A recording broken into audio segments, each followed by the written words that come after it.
India ఆయుధ వ్యవస్థ ముందు పాకిస్తాన్ ఆయుధాలు చాలా బలహీనం. ఇది ఆపరేషన్ సింధూర్ 2.0తో తేలిపోయింది. పాకిస్తాన్ సైన్యం ఆయుధ వ్యవస్థలపై ఈ మధ్యకాలంలో తీవ్రమైన విమర్శలు వెల్లువెత్తుతున్నాయి.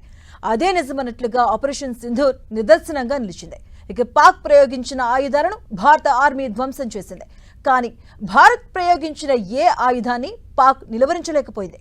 పాక్ ఎందుకు ఇలా ఆయుధాల విషయంలో అట్టఫ్లాప్ అయింది? Have a look.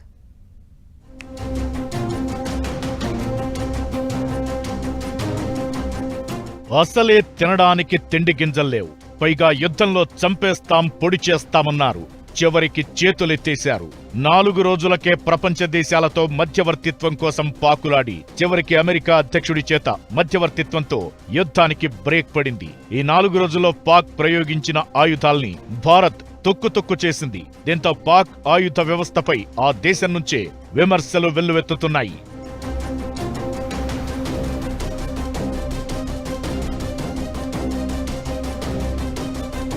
సాంకేతిక లోపాలు, వ్యూహాత్మక వైఫల్యాలు, నాణ్యత లేని సరుకు. ఇది పాక్ ఆయుధాల గురించి 3 ముక్కల్లో చెప్పాలంటే టర్కీ, చైనా రక్షణ సహకారంతో బలిసిన పాక్ యుద్ధంలోకి దిగితే తప్ప అర్థం కాలేదు. అవన్నీ తుస్సుమన్నాయని పాక్ సైన్యం చైనా, టర్కీ, ఇతర దేశాల నుంచి సమీకరించిన ఆయుధాలపై ఆధారపడుతోంది. ఇవి చాలా సాంకేతిక లోపాలతో కూడుకున్నవి. దీంతో దాడులు విఫలమవుతున్నాయి. వింగ్లూంగ్ 2 డ్రోన్లు మొదట్నుంచి లోపాలే. వీటి సెన్సార్ వ్యవస్థ పూర్తిగా విఫలమైంది.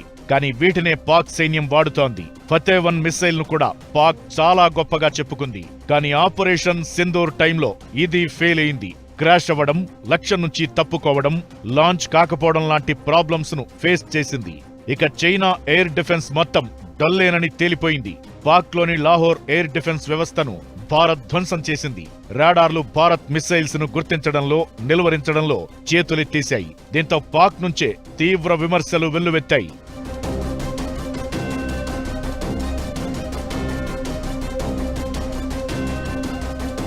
సైనిక వ్యయం పెరగడంతో నాసిరకం ఆయుధాలను పాక్ ఆర్మీ కొంటూ వచ్చింది. పాక్ చైనా నుంచి JF-17 ఫైటర్ జెట్లను కొంది. ఇవి వార్లో దిగడం ఆలస్యం.